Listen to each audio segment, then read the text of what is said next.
Hi, thanks for watching. Okay, so in this video, I'd just like to talk a little bit more about the Koury Richins case. Okay, and I'd just like to try to summarize why I feel this case is. I do think she's guilty. Okay, let me just make very clear. I think she's guilty, but I just want to try to explain as someone, I work in criminal defense. Okay, somebody who works in criminal defense, and somebody who has, I've had a lot of experience just in litigation generally, both civil and criminal. Okay, so I just like to try to explain why I think this case is just a little bit more difficult than I think people realize. Okay.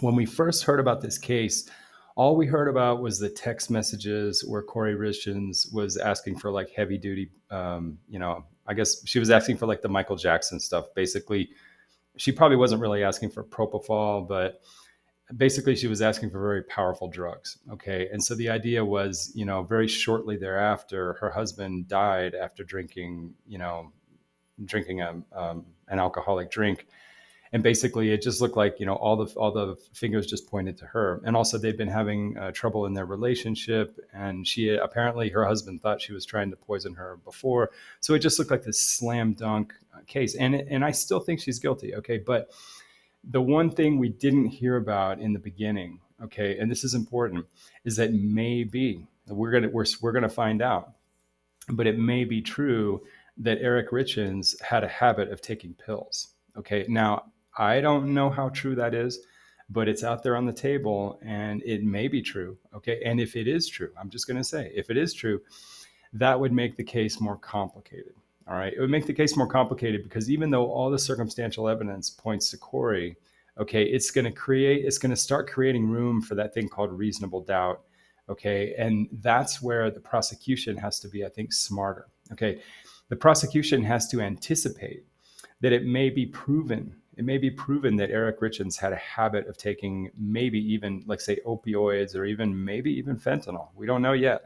Okay, but if that's true, and I think the prosecution has to prepare for that. Okay, if that is true, now the prosecution has to be a little more careful with how it plays, how it does its strategy in this case. Okay, so that's why I think that this whole thing of publicizing the walk the dog letter, okay, this whole thing of trying to make all these fireworks over whether Koury's trying to do witness tampering, okay, this could really backfire on the prosecution because this case is not as slam dunky as we thought it was. Okay, so when you have a case that could have some weaknesses, okay, as the prosecution, you want to be really careful not to make any moves along the way, any like, say, intermediate steps in the litigation where you're going to look bad, okay, because you'll start to lose momentum and you'll start to make the other side look a little more credible. Okay, so if I were the prosecution, because I already can anticipate this case is going to be a little trickier than what I thought. If I was the prosecution, I would not make any mention publicly of the walk the dog letter, okay, because that could backfire. Basically, the walk the dog letter basically is obviously it's a crappy letter. It makes Koury look terrible. It makes her look like a big manipulator. It makes her look like a total narcissist. But basically, she's trying to get everybody on board, like I guess her brother, her mother, potential witnesses for her side, to basically testify that Eric talked about doing drugs and that he took pills, basically. Okay, and some other details, but that's kind of the thrust of it. Okay, the problem is, what if it is true that he took pills? Okay, what's going to happen is the state's going to make all these fireworks about, she's trying to tamper with the witnesses, but then at the end of the day, the court may find that, maybe it is true that he had a habit of taking pills. And now what do? We just served up a huge win for the defense, and it's going to make the defense look like they've got all this credibility. If I were the prosecution, I wouldn't make any mention of that. What I would do is I would quietly prepare. I would prepare for trial. Okay. And I would prepare for it to be true that Eric had a habit of taking drugs. Okay. And I would focus my efforts on the strong circumstantial evidence that despite him possibly having a drug habit, okay, that the dosage that he took, the dosage that came with his Moscow Mule, I don't know.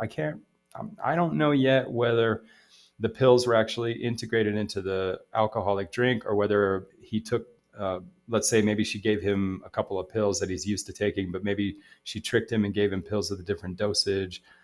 but he ended up taking like 5 times the lethal dose. Okay, so let's think about that. Let's say if he did have a habit of taking ever in his life taking fentanyl, if he did have that habit, let's suppose he was used to taking, let's say, 20 or 30% of a lethal dose. Let's say, just enough to get high, basically. Okay, so let's just imagine that maybe he would need, like, say, 3 more times that even to get a single lethal dose. Okay, so then to get 5 times the lethal dose, he'd have to take like 15 times like a typical recreational dose, something like that. Okay, so basically, we have to believe now that if Eric took the pills himself, okay, that somehow he made a mistake and he took 15 times more than what he's used to taking. Okay, that just doesn't seem very that doesn't seem like a very reasonable inference from the circumstantial evidence. All right. Or we have to assume that he, let's say, had a habit of taking pills, but let's say if they can prove that the pills were actually dissolved into the drink, if they can analyze, let's say, the cup or the glass where the drink was in, and they can actually prove that it was dissolved into the, let's say, the residue of the drink that remained on the glass, if they were able to analyze that. If you could prove that it was dissolved, you could also prove that he never had a habit of dissolving his pills in the drink, that he just took the pills, separately. I mean, the prosecution has to focus on that, okay? To basically, I think the prosecution has to assume the worst. The worst case is that Eric did have a habit of taking pills. Okay, let's just assume that. All right. So the prosecution has to look at all their forensics to find everything that points to it not being the typical habit that Eric had with the pills. Okay.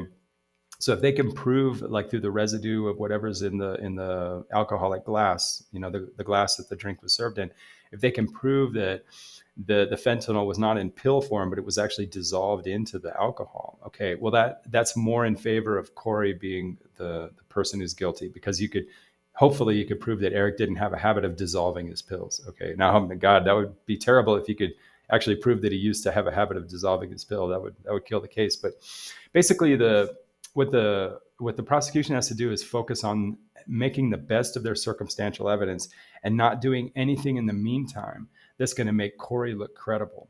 Okay, so in my opinion, this walk the dog letter, this has the potential of making her look credible, because it may be possible to prove as they go into hearings on this motion. I guess this motion to, I don't know what the motion is. It's something like this. The prosecution right now is in the process of getting motions to do something around proving that Koury was actually witness tampering with that letter. Okay. Well, it may turn out that she's not witness tampering, and that maybe it is true that Eric really did take drugs. Okay. That Eric really did have a pill problem. Sorry about the dogs, guys. They're not my dogs. Anyway, so if I were the prosecution, I wouldn't touch that dog letter. Okay. Because the walk the dog letter, because that potentially could make Koury look credible. All right. So what I would do is I would just focus on just the circumstantial evidence, focus on the text messages that Koury was trying to get heavy duty, through the language of her text message. She's trying to get like very high dosage, powerful medication. That sounds suspicious, She'll try to turn it the other way and say, well, my husband liked to take really powerful pills, whatever, but it doesn't look good for her. Okay. And then also focus on if Eric really was a habitual taker, how likely is it that he would accidentally take 15 times more than what he's used to taking? So you try to, sorry guys, I really apologize. Wow. Anyway, I'm sorry, but anyway, you guys get the point. You guys get the point that basically this case is not as easy as we thought. Okay, this case is not as easy as we thought, and I think the state has to get a little more discipline, and just focus more on every aspect of the circumstantial evidence that points away from Eric doing this by accident, or let's say trying to commit suicide. So basically, that's where the focus is going to be. Okay, and unfortunately, if he did have a habit of taking pills, the defense is going to get experts to say that every day in the United States, people die by accident from taking fentanyl. People who have experience taking pills, sometimes, let's say, the pills come in the same color, but they have different dosages because they come from Mexico, and it's hard to predict the dosage, and you can accidentally overdose because, let's say, you're used to taking a yellow pill that's triangular in shape. Well, let's say one cartel makes it with half a dose, the other makes it with 10 times the dose. So they're going to get experts to say that it's hard to self-measure the dosage, because the pills could have different amounts of fentanyl or different different potency of fentanyl. So, I mean, they're going to bring all kinds of experts, but, the prosecution is just going to have to reinforce that if he did have experience, he wasn't that stupid.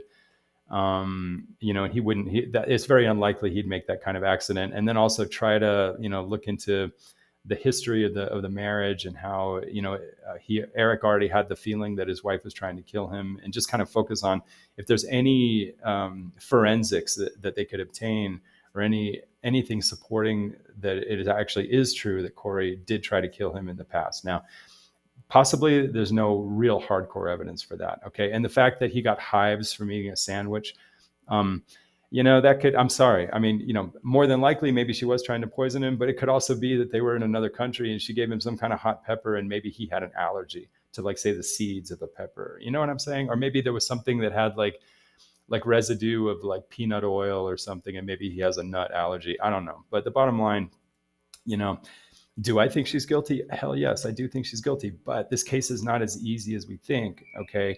And I think the prosecution just has to be careful not to do anything right now that makes Koury look credible. Okay.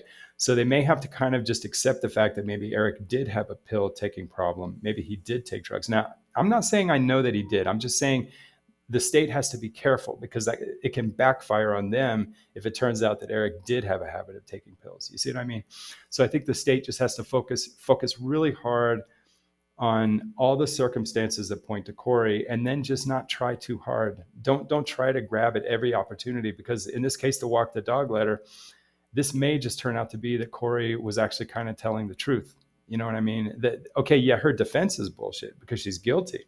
But maybe the fact that Eric was taking pills, maybe that was true. Okay. And maybe the prosecution has to live with that, and maybe just focus harder on its forensics, on the analysis. Hopefully they could do an analysis of the glass and analyze whether the alcohol had the fentanyl dissolved into it. Now, I hope they can do that.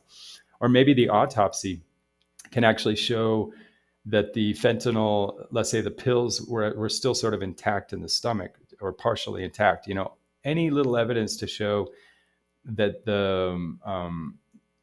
let's just say, hopefully they did not find little pieces of pill in his stomach, because that would move more in favor of having the fentanyl totally dissolved in the alcohol. That would tend to favor more that she put it in the glass, But if in the end, okay, if she tricked him and she actually handed him the pills and he took the pills himself, okay, that's just a much more delicate fact pattern. And we just have to, we all have to respect that, this case, even though most of us probably know that she's guilty, okay, but we just have to respect that actually proving her, liability for murder may just be a little more difficult, under these circumstances than what we thought originally, okay. And so I'm just saying that, maybe in the end, I think the prosecution just has to accept that this is a circumstantial case, unless they can get some really good information out of the forensics from the glass, the glass that he had the alcoholic drink in. Okay. Now let's assume that the forensics is not, let's say, is not conclusive. Okay. If this does turn out to be a largely circumstantial case, this is really going to be, in the end, a question of how good the lawyering is, how good the lawyering is from the prosecution versus how good the lawyering is from the defense. That's really going to determine, because in the end, all the defense has to do is get one or two jurors, okay, just not to feel that there's beyond reasonable doubt, okay. And so, if Eric really did have let's say, a problem taking pills, let's say that's gonna maybe put it on the prosecution to have excellent lawyering and to really do a good job of analyzing all the circumstantial evidence, okay, and making the jurors feel comfortable that you can convict a person on circumstantial evidence if you know how to present. You got to know how to present the circumstantial evidence as an attorney and help the jurors make the best inference based on the circumstantial evidence, okay, putting all the pieces together, okay. It's like a trail of breadcrumbs. You look at how Koury was texting, you look at their relationship, you look at the fact that Eric was getting in the way of her wild fantasies of trying to buy properties that she couldn't afford, and how maybe their marriage was in very bad shape, okay. And hopefully even circumstantial evidence that suggests that Koury was already trying to poison him, already trying to kill him, and then just put it all together, okay, so that if you're a good lawyer, you can say, look, when you put one or two of these things, maybe I can agree that it's not conclusive, but there's so many circumstances. Okay, there's so many coincidences around this case, and also how Koury was acting so guilty after and around when her husband was dying. Okay, how she had this weird story about how she went to go sleep with her children, and then how actually her cell phone shows she was all over the house, and just all these things. And say, look, if I can understand 5 or 6 coincidences, but I cannot understand 10, 11, 12, 13 coincidences. A good attorney can present these circumstantial evidence and just understand. The attorneys, the prosecutors just have to understand, look, this is a circumstantial case, probably. Okay. If so, then just give up trying to overkill the case. Okay. Yes, it is a circumstantial case, but a good lawyer can convict on circumstantial evidence. Okay. That's how I look at it.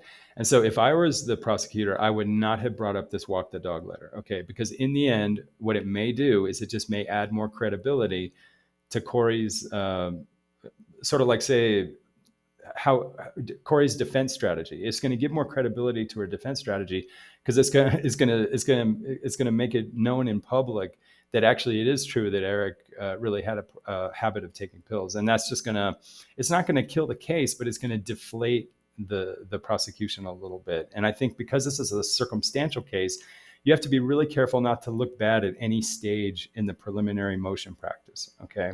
You have to be really careful that you always look strong and you don't give any points to the defense. In this case, I think with the walk the dog letter, potentially we're going to give points to the defense, and that's going to all add towards that tiny little reasonable doubt that you want to avoid at trial. And in the end, it's going to be who's the better chess player between the prosecutors and the defense attorney. Now, I think it's sad. I think it's sad that in the U.S., it's all down to game theory. It's all down to how well you play the game. It's like, what is this, a poker game, or is it justice? And it's sad that in the end, justice is determined based on the theatrics of a trial and the gaming strategies of the attorneys. I mean, to me, that's unfortunate, but that's our system. Okay. And so if I was a prosecutor, I try to be a little smarter and not to try to play every card. Okay. Because in this case, I think the walk the dog letter, I think it's going to potentially backfire on the prosecution. Okay. Unless we can prove, and maybe we can, unless we can prove that Eric never took pills, that he never had a drug problem. Ooh, okay. But I don't know. If I don't know if I'd want to hang my case on that, because what if he did take pills? You know what I'm saying? So I'm just putting it out there, and just try to remind everybody that cases can be more complex than we think. Okay, and sometimes you have to be a little more careful as the prosecution, not to try to go for every slam dunk and try to play every card. Sometimes things can backfire, and in this case, I think the prosecution should just be a little more mindful that this is just a purely circumstantial case, more than likely, and just play more wisely and be aware that they're going to have to just focus on basically just the lawyering skill. Okay, where they're just going to have to accept that they don't have any smoking guns here. Okay, and this walk the dog letter is anything but a smoking gun. It may be the opposite. It may actually hurt the prosecution. So knowing that there's no smoking gun, the lawyers are just gonna have to accept the fact they're just gonna have to do a great job of arguing, okay, and just putting all the coincidences together and say, look, there's just too many coincidences here, and really it's just the skill of the closing argument, really, the opening and closing argument. I think, just getting the jury's attention and getting them to have common sense as they look at all the evidence, okay, because it's overwhelming circumstantial evidence, all right. It's not like you have a smoking gun, but sometimes circumstantial evidence can be overwhelming, and that's what we have here. So that's just how I look at it, and thanks for watching.